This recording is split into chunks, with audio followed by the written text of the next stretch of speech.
चला, हां. तर आता मला काय करायचं आहे, लिक्विड लिमिट कॅल्क्युलेट करण्यासाठी मला टेस्ट कॅरी आउट करावं लागत असते लॅबोरेटरीमध्ये. ठीक आहे. तो लॅबोरेटरीमध्ये आपण आता टेस्ट कॅरी आउट करणार आहेत. फाईन ग्रेन सॉईलचा आपल्याला आता लिक्विड लिमिट काढायचं आहे. आता हा जो तक्ता आपण बनवून ठेवला होता, liquid limit test carry out करून जे काय तो तक्ता बनवून ठेवलेला होता. एक पॉईंट आपण नोट पॉईंट पण त्याच्यावरती लिहून घेतला. आता आपल्याला काय करायचं बरं का, तो डिटर्मिनेशन पॉईंट ऑफ व्ह्यूनं आपल्याला काय करायचं, आता लिक्विड लिमिट काढायचं आहे. तो लिक्विड लिमिट म्हणजे काय तुम्हाला कळून गेलं. परंतु जी टेस्ट आपण कॅरी आउट करतो त्याच्यानुसार सुद्धा लिक्विड लिमिटला डिफाईन करतात लोक. कशा पद्धतीने तो बघा. आता मी एक हे पाठवली होती, ती एक PDF पाठवली, त्याच्यानुसार आपण ते डिस्कस करूच. तर काय असते, लिक्विड लिमिट काढण्यासाठी लॅबोरेटरीमध्ये एक सेटअप असतो. त्या सेटअपमध्ये तुम्हाला दिसायला भेटेल एक कप असतो, ब्रासचा कप असतो. परीक्षेमध्ये प्रश्न पण विचारून घेत असतात की तो कप असतो तो कोणत्या मेटलचा असतो, तो कोणत्या मटेरियलचा असेल तो ब्रासचा असतो. ब्रास एक ॲलॉय आहे. तर ब्रासचा तो एक कप असतो. तो कप तुम्हाला दाखवतो मी. ती एक वाटी असते. त्या वाटीमध्ये आपल्याला काय करावं लागत असं, आपल्याला 120 ग्रॅमची जी काही आहे, 120 ग्रॅमची आपल्याला सॉईल घ्यायची असते. अशी सॉईल घ्यायची असते 120 ग्रॅम अशी मोजायची आपल्याला, जी 425 मायक्रॉनमधून पास झालेली.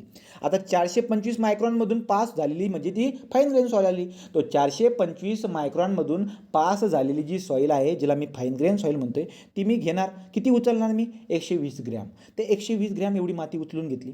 त्याच्यामध्ये मी सफिशियंट पाणी ॲड करणार. किती पाणी ॲड करायचं की जेणेकरून सफिशियंट अशी पेस्ट बनून जाईल, राईट की नाही. सफिशियंट अशी पेस्ट बनवून जाईल. तेवढी पेस्ट थोडं पाणी ॲड करून मी ती पेस्टला बनवून घेतो. आता पेस्टला बनवून झाल्यानंतर आपल्याकडे जे आहे ते कप वगैरे असतं. तर मी पूर्ण 120 ग्रॅम सगळं भरत नाही. जेवढं कॅपॅसिटी आहे तेवढं मी त्याच्यामध्ये भरतो त्या कपमध्ये. तो टॉपचा जो कप असतो तो कप तुम्हाला दाखवतो आणि त्या कपमध्ये मी ते भरून घेतो. काय भरतो, ती जी आपण सॉईलची जी पेस्ट बनवलेली आहे ती पेस्ट आपण आता त्या कपमध्ये फिल करतो. ठीक, एका लेवलपर्यंत. पूर्ण भरत नाही आपण, एका लेवलपर्यंत भरतो. कप पेस्टने भरून झाल्यानंतर आपल्याकडे 2 टूल्स असतात. एक कॅसेगॅन्ड्रे टूल्स असतो आणि एक ASTM टूल असतो. कॅसेगॅन्ड्रे टूल काय असतो, ASTM काय टूल काय असतो, याचा तक्ता मी तुम्हाला बनवून देणार आहे. मग कॅसेगॅन्ड्रे टूल जो की असतो एक चाकूसारखा पार्ट असतो. त्याला मी काय करतो, त्याच्या बरोबर मध्ये अशी एक खाच पाडतो. बॉटमला टच होईल अशी खाच मी पाडतो. खाच पाडल्यानंतर काय होईल बरं का, तर त्याचं डायमेन्शन पण आपण बघणार आहे. खाच पाडल्यानंतर एक गॅपमध्ये बनून जाईल. त्या मातीमध्ये एक गॅप बनून जात असतो. आणि नंतर मी काय करतो, त्या कोनला जे एक हँडल असतो, हँडल जर का तुम्ही फिरवायला गेलात ना, तो कप वरती उचलला जातो आणि खाली आपटतो, वरती उचलला जातो आणि खाली आपटला जातो. इम्पॅक्ट एनर्जी भेटते त्याला. तो त्या रबरच्या बँडवरती तुम्हाला दाखवतो मी कसं चित्र येते, वरती खाली वरती होईल ना. त्यामुळे काय माहिती आहे का, जी तुम्ही खाच पाडलेली आहे त्या मातीमध्ये, तर जेव्हा तुम्ही ते हँडल घुमवतात, हँडल घुमवल्यानंतर तो कप वरती उचलला जातो आणि खाली पडतो, वरती उचलला जातो आणि खाली पडतो. त्यामुळे जी खाच आहे ती खाच जुडायला लागून जात असते. तो खाच जुडायला लागून जाणार. मग 25 नंबर ऑफ ब्लोला जर का ते समजा जुडलं, बरोबर 25 नंबर ऑफ ब्लोवरती जर का ते जुडून गेलं तर आपलं काम झालं. तर बरोबर 25 नंबर ऑफ ब्लोलाच ते जुडायला पाहिजे. का, कारण की यांनी काय सांगितलंय की 25 नंबर ऑफ ब्लोच्या करस्पॉन्डिंग जर का समजा 25 नंबरच्या ब्लोच्या करस्पॉन्डिंग जर का समजा जी खाच आहे त्या खाचची जी ॲव्हरेज विड्थ असते ना, ती जी खाच पाडलेली असते आपण चाकूनं, ते जे कॅसेगॅन्ड्रे टूलने आपण जे खाच पाडलेली असते ना, त्याची ॲव्हरेज साईज असते हाफ इंच म्हणजे किती, हाफ इंच म्हणजे 12 mm. तर तो लक्षात घ्यायचं की 12 mm जो की आहे, त्या 12 mmचा जो ग्रूव आहे, तो जी जागा आहे, जी आपण चाकूने आपण ते मग काय केलं होतं, ब्रासचा कप होता, त्या कपमध्ये मी पेस्टला भरली होती. मग बरोबर सेंटरमध्ये अशी एक कॅसेगॅन्ड्रे टूल किंवा ASTM टूल असं एक नोकदार असा हे असतो, त्याने मी खाच पाडली होती. ते काय असतं तुम्हाला सांगतो. मला जरा ओपनिंग दिसायला भेटते. आता मी हँडलला घुमायला लागतो. हँडल घुमवला कोणत्या याच्यानं, तर एका सेकंदामध्ये 2दा घुमवलं मी हँडल अशा पद्धतीने. मग 2दा घुमवलं म्हणजे काय, 2दा खाली पडल ते, राईट ना. वरती एकदा घुमवलं का वाटी वरती जाऊन खाली पडून जाते, दुसऱ्यांदा घुमवलं वाटी वरती जाऊन खाली पडते. एका सेकंदामध्ये मी 2दा फिरवणार म्हणजे 2दाच खाली पडेल तो. अशा पण तुम्हाला ब्लो दिसायला भेटेल. तर एका सेकंदामध्ये 2 ब्लो दिले जातात. असं तुम्ही काय करणार, 25 ब्लो देणार. आपलं टार्गेट काय की 25 ब्लोला तो तुझी काही 25 ब्लोला जी की हाफ इंच म्हणजे काय 12 mm. तर ॲव्हरेज साईज जी आहे ती विड्थची ॲव्हरेज साईजची 12 mm ची आहे. तर 12 mm ची जी खाच आहे ती 12 mm ची खाच 25 ब्लोमध्ये जर का जुडून गेली तर तुम्ही काय करणार, त्याच्यामध्ये जे वॉटर कंटेंट असेल ना, तेच आपलं लिक्विड लिमिट असतं. अशा पद्धतीने आपण बोलतो. हे समजून सांगण्यासाठी तुम्हाला मी आकृतीकडे नेतो. समजा बघा, आता आकृतीकडे आपण जाऊ. तर आकृतीकडे आपल्याला जायचं. आता ही आपली आकृती आहे बघा. तो तुम्हाला दिसायला भेटते की हा बघा, हा कप आहे. तर हा सोन्याचा कप, सोन्यासारखा दिसतोय. तो सोन्याचा काही कप नाही आहे, तो ब्रासचा आहे, राईट काय. तर हे ब्रासचा जास्त करून आपल्याला ब्रासचं मटेरियल इथं वापरताना दिसायला भेटतं. हे ब्रासचं आहे. हा खाली एक रबरचा बँड आहे, तो तुम्हाला दिसायला भेटेल. हा रबरचा बँड बऱ्याच ठिकाणी लावलेला असतो, घरामध्ये, जिममध्ये तो रबरचा बँड आहे. हा हार्ड रबर बँड आहे. कोणता आहे हा, हार्ड रबर बँड आहे. तो हार्ड रबर बँड आहे आणि त्या हार्ड रबर बँडवरती असं अरेंजमेंट केली आहे, असे एक त्याच्यावरती एक कप आहे आणि या साईडला एक हँडल दिसते बघा, मी कलर बदलवतो. इकडे हँडल आहे राईट. हा हँडल घुमवणार मी, तर हा कप वरती उचलला जाईल आणि खाली पडेल राईट. वरती उचलला जाईल, खाली पडेल. तो एक हँडल जर घुमवलं मी तर वरती जाऊन खाली येऊन जातो, दुसरा फिरवला का वरती जाऊन खाली येऊन जात असतो अशा पण. आणि याला मी भरलेलं असतं कशानं, पेस्टनं. ठीक, तो अशा पण तुम्हाला दिसायला भेटेल. हे बघा, तो असं मी भरले, तुम्हाला टॉप हा पार्ट दिलेला आहे बघा, याला मी घुमवत असतो अशा पद्धतीने राईट. तो अशा पण याला तुम्ही घुमवतायत आणि हा पोर्शन आपल्याला दिसायला भेटतो. ते अशी आपण याच्यामध्ये खाच पाडलेली असते. तर आता हे जे काही टूल असतं याला म्हणतात कॅसेग्रँडे टूल, CASA क्रॅसेग्रँडे टूल. तो क्रॅसेग्रँडे टूल आहे. तो एक क्रॅसेग्रँडे टूल आहे. दुसरं पण अजून आपल्याकडे टूल आहेत आणि कुठे वापरतात ते पण तुम्हाला सांगतो. हे बघा, हे वाला हा एक हत्यार दिसतोय, याला म्हणतो आपण ASTM टूल. तो आपला काय आहे, ASTM टूल आहे. तो हा ASTM टूल आहे आपला, हा ASTM टूल आहे. आणि दुसरा हा वाला. तर कुठे वापरतात त्याची कहाणी तुम्हाला नोट पॉईंटमध्ये लिहून देणार आहे मी नंतर, एवढी बात क्लिअर आहे. तो आपण काय केली होती, आपण काय केले बरं का, आपण 425 मायक्रॉन सीवमधून पास झालेली जी काही माती आहे, 100 ग्रॅम एवढी, 120 ग्रॅम एवढी माती घेतलेली आहे. सफिशियंट वॉटर त्याच्यामध्ये ॲड करून युनिफॉर्म पेस्ट तयार करून घेतली आणि आपण काय करून टाकले बरं का, तो ते कपमध्ये आपण फिल करून टाकले. आणि स्टँडर्ड ग्रू असतो, कोणता स्टँडर्ड ग्रू, हे ग्रू असतात. हे बघा, हे स्टँडर्ड ग्रू आहेत. तो स्टँडर्ड हे ग्रू आहेत. हे स्टँडर्ड ग्रूच्या मदतीने याला म्हणतो आपण कॅसेग्रँडे टूल म्हणा. ठीक आहे, याला ठीक आहे. तो स्टँडर्ड ग्रूच्या मदतीने आपण त्याच्यामध्ये अशी खाच पाडून घेत असतो. ते खाच पडून जाणार. आता त्याचं डायमेन्शन पण लक्षात घ्यायचं असतं. काय बरं का, हे बघा, याला झूम करतो मी. याचं पुढचं नोकदार पॉईंट जर बघायला गेलात ना, त्याचं डायमेन्शन, हे पुढचं टोक, याचं डायमेन्शन 2 mm असतं राईट, नोकदार पॉईंट. आणि जर का समजा मागची जर का विड्थ बघायला गेलं ना, ही वाली बघा, मी बरोबर तिथं जी हिरव्या कलरने आता मी एक मार्क केली ना, ती म्हणतो मी मागची विड्थ. त्याची बघा, जी काही आहे ही, याला म्हणतो मी बॉटम विड्थ. ही जी छोटीवाली आहे ना, छोटीवाली, याला मी 2 mm म्हणलं आहे, ही बॉटम विड्थ असते. मग परीक्षेमध्ये विचारतात तुम्हाला काय बरं का, की कॅसेग्रँडे टूल जो असतो किंवा कॅसेग्रँडे जो ग्रू असतो, ग्रू बनवण्यासाठी जो कॅसेग्रँडे टूल बनवतात.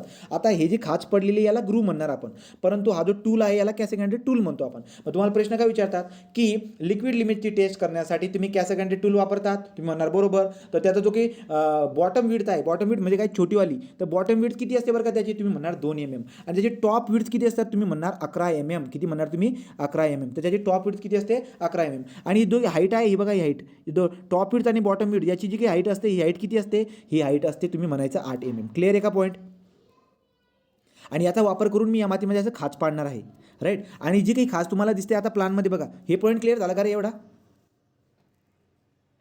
हां, आता ही जी खाच दिसायला भेटते ना, याची जर का तुम्ही ॲव्हरेज विड्थ बघायला गेला, तुम्ही म्हणाल की आता ही खाच कशी दिसायला भेटते, ही खाच जवळजवळ अशी दिसायला भेटते. जर तुम्ही समोरून बघायला गेला ना, अशी काही, तर जरा व्यवस्थित काढतो बघा.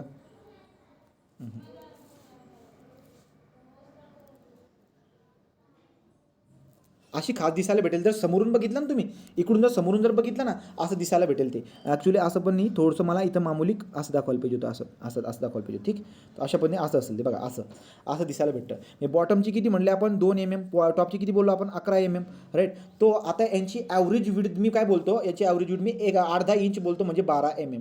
मग आपण काय म्हणतो माहिती आहे का, आपण काय करतो, या हँडलला मी घुमवणं आता पेस्ट बनल्यानंतर हे वरती जाऊन खाली आदळल, मग ही माती जुळायला लागून जाईल, फ्लो व्हायला लागेल लाईट नाही, फ्लो व्हायला लागेल. आणि फ्लो होऊन जी काही नाही पूर्ण जुडून जाईल. तो पूर्ण जुडून म्हणजे काय, 12 mm. मग आपण काय म्हणतो की 12 mm ची जी ॲव्हरेज विड्थ आहे, तो ग्रू जो आहे तो पूर्ण जोडण्यासाठी 15च ब्लो लागायला पाहिजे. जर 25 बरोबर 25 ब्लोवरती जर काही जुळलं तर त्याच्यामध्ये असणारा वॉटर कंटेंट काय करणार मी पुन्हा, मग ती मातीमधून थोडासा 10 ग्रॅम एवढी उचलणार, ओव्हन ड्रायमध्ये ठेवणार, वॉटर कंटेंट कॅल्क्युलेट करून घेणार. आणि ते जे वॉटर कंटेंट येईल त्याला मी लिक्विड लिमिट म्हणून देणार. लिक्विड लिमिट म्हणून देणार. तो हा कॅसेग्रँडे टूल असतो. त्याचे डायमेन्शन काय असतात ते तुम्ही लक्षामध्ये आपण बेसिक लेवलला समजू. हा आपला ब्रासचा कप आहे राईट. हा हँडल आहे. हँडल आपल्याला घुमावं लागत असतं. एका सेकंदामध्ये दोन चक्कर मारायला पाहिजे. म्हणजे दोन काय द्यायला पाहिजे आपण, ब्लो म्हणतो शब्द. तर 2 ब्लो म्हणजे काय, हा याच्यावरती 2दा आदळायला पाहिजे. तो आदळतो, एकदा मारला का एकदा आदळला 2दा. तर एका सेकंदामध्ये दोन तुम्हाला रिव्हॉल्युशन करायचे आहेत. 2 रिव्हॉल्युशन केलं म्हणजे तुम्हाला 2 ब्लो दिसायला भेटतील राईट. ती बात मला दिसायला भेटते. अजून काय बरं का, आता दुसरा आपला कोणता होता, दुसरा ASTM टूल. हा बघा, हा ASTM टूल आहे. तर ASTM टूल आहे. तर ASTM टूलचा जो पुढचा नोकदार पॉईंट आहे त्याची पण बॉटम विड्थ आणि टॉप विड्थ असते. त्याची बॉटम विड्थ किती असते तुम्हाला आता दिसणार नाही. तर इथं बॉटम विड्थ असते खाली, ती बॉटम विड्थ किती असणार, 2 mm ची. आणि तर टॉप विड्थ असेल इथं कुठं थोडं, इथं तिथं टॉप विड्थ किती असेल, त्याची टॉप विड्थ असते 13.5 mm. आणि याची हाईट किती असते, ही हाईट टॉप विड्थ आणि बॉटम विड्थ याची मधली हाईट किती असते, ती असते 10 mm. तर 10 mm याच्यावरती जबरदस्त प्रश्न विचारलेले आहेत. पाठ पाहिजे हे सगळं पाठ पाहिजे की ब्रासचा तो हे असतो. आता हा जो काही रबर बँड आहे खाली, हा रबर बँड कशाचा आहे, हा हार्ड रबर बँड आहे. हा काय हार्ड रबर बँड. आणि हार्ड रबर बँड का दिलेलं आहे बरं का हार्ड रबर बँड का दिला आहे, कारण की त्या जेव्हा तो इम्पॅक्ट बसेल ना, ते इम्पॅक्ट बसल्यामुळं थोडंसं रबर जे आहे एनर्जी ॲब्झॉर्ब करेल आणि बाकीची याला देऊन देईल. आणि जेवढी एनर्जी याला देईल त्या एनर्जी दिल्यामुळे जे ना ते जेवढे खाच पडली ना, ती खाचमधली माती जुळल. तर खाचमधली माती जुळायला पाहिजे, त्यामुळे खाली हार्ड रबर बँड दिला आहे, जेणेकरून इम्पॅक्ट एनर्जीमुळं त्याच्यामधली माती जुळेल. राईट की नाही, इम्पॅक्ट एनर्जीमुळे त्याच्यामुळे माती काय होईल, जुळेल. तर हे डायमेन्शन तुम्हाला लक्षात घ्यायचे आहेत. काय आहे का कृती, हा हे बघा हां हे बघा असा शेप बनतो तो. हे बघा हे टूल होता, हा बघा हे विड्थ बघा, ही छोटीवाली विड्थ 2 mm, मोठीवाली विड्थ कुठे आहे बघा, ही मोठीवाली विड्थ ही 11 mm, उंची किती आहे 8 mm. क्लिअर आहे काय, हे कॅसेगंडे टूल आहे. हा कोणता टूल आहे आपला, कॅसेगंडे टूल आहे. राईट, बाकीचं आजूबाजूचं पण दिलं आहे. आणि खाली काय होतं बरं का, ही आपली वाटी, ही वाटी आता बघा, ही वाटी जी काय आहे तुम्हाला काय दिसायला भेटते, ही वाटी थोडीशी उचलली मी आता याला उचलली, आणि किती उचलली जाते माहिती आहे का, ते पण लक्षामध्ये घ्या. हाईट ऑफ फॉल किती असतो, ती वाटी जेव्हा तुम्ही हँडल घुमवतात तर हार्ड सरफेसला टच झालेली वाटी उचलली जाती. लक्षात घ्या काय बोलतोय मी, हार्ड जो काही रबर बँड आहे त्या हार्ड रबरला टच झालेला जो काही आपली वाटी आहे ती उचलली जाते. किती याने, 1 सेंटीमीटरने. 1 सेंटीमीटर म्हणजे 10 mm. तुम्ही हँडल घुमवणार ना, ती 1 सेंटीमीटरने वरती उचलणार. तुम्हाला परीक्षेमध्ये प्रश्न काय विचारतात, हाईट ऑफ फॉल किती असतो, तो हाईट ऑफ फॉल किती असतो, 10 mm किंवा 1 सेंटीमीटर म्हणायचं. तो वरती उचलला जाईल हाईट ऑफ कप, तो हाईट ऑफ कप वरती उचलला जाईल, खाली आदळली जाईल. राईट, अशा पद्धतीने अशी खाच पडली जाईल आणि खाच सगळी जुळून जाईल. मग आपण काय बोलतो त्याला डिफाईन कसं करणार, मी आता डिफिनेशन वगैरे तुम्हाला लिहून देत असतो या पद्धतीने. राईट, दुसरं काय आहे का अजून डायग्राम क्लिअर इथपर्यंत, बोला कळालं का काही आजपर्यंत तुम्हाला, कळालं का, ठीक. तर थोडं करून तुम्हाला कळेल ते. आता आपण याची डिफिनेशन लिहून घेऊ. तर हे डिफिनेशन 2 वाक्यामध्ये पटकन लिहून घेऊ आणि आपण थांबून घेऊ. तो बराचसा पॉईंट आपण चांगल्या पद्धतीने कव्हर केला आहे, तुम्हाला कळालं असेल, उद्या अजून रिव्हिजनमध्ये गोष्टी क्लिअर होतील. तो आपण डिफिनेशन लिहून घेऊ आता. राईट, की टेस्टनुसार आपण डिफाईन कसं करत असतो, from determination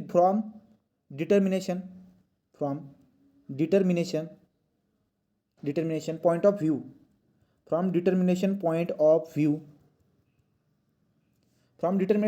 view, liquid limit WL. So liquid limit may also be defined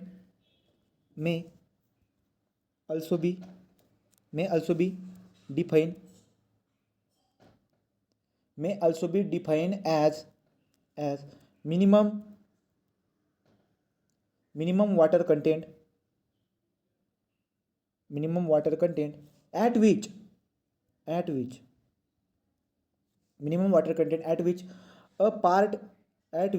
a part of soil liquid limit कशा पद्धतीने काढता जातात, तरीका आहे आणि त्याच्यानुसार डिफाईन करतात. तो ठीक आहे, कुठे गेला, a part of soil cut by अ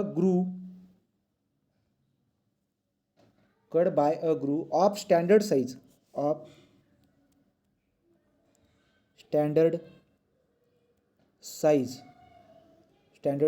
झालं, फ्लो टुगेदर. ते काय होईल बरं का, फ्लो टुगेदर कधी, ते एकमेकांमध्ये ते जुळायला लागल, कधी जुळेल बघू. Flow together by distance of half inch. इथं हाफ इंच लिहा, half inch nothing but divide 12 mm. तो लक्षात घ्यायचा, हा जी खाच पडलेली ना याची ॲव्हरेज साईज 12 mm आहे, म्हणून लोक काय म्हणतात की 12 mmचं जे खाच आहे तिला जुळण्यासाठी, राईट की नाही, ते त्याच्या बात करतोय. Under the impact